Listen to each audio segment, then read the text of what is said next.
রাজশাহীর কাশিয়াডাঙ্গা মোল্লাপাড়ায় আদিবাসীদের ভয়ভীতি দেখিয়ে উচ্ছেদের অভিযোগ উঠেছে স্থানীয় বাসিন্দা সাজ্জাদ আলীর বিরুদ্ধে।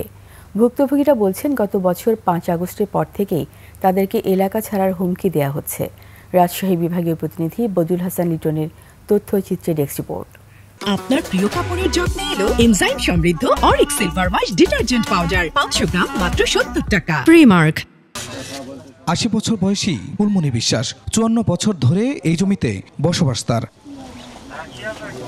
ফুলমনি বিশ্বাসের মতো আরও ৬টি ক্ষুদ্র নিগোষ্ঠীর মানুষ একই সময় থেকে এখানে বসবাস করছেন। স্বাধীনতার পর মানবিক কারণে স্থানীয় এক ব্যক্তি তাদের থাকতে দেন, যা পরিচিত আদিবাসী পাড়া হিসেবে।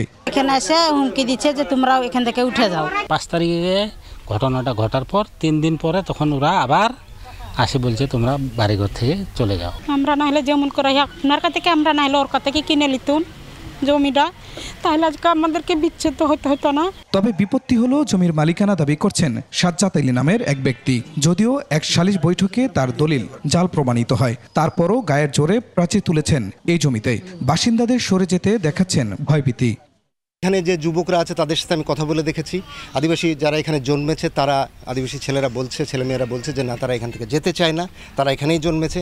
সাজ্জাদ আলীর দাবি ১৯৯৪ সালে তিনি জমিটি কিনেছেন, তবে কার কাছ থেকে কিনেছেন সে বিষয়ে কোনো তথ্য দিতে পারেননি।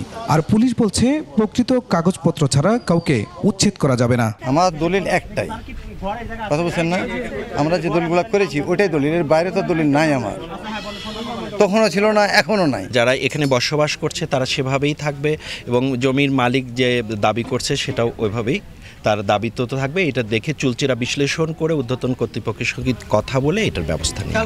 প্রশাসনের হস্তক্ষেপে আপাতত উচ্ছেদ বন্ধ থাকলেও আতঙ্কে দিন কাটছে আদিবাসী পরিবারগুলোর।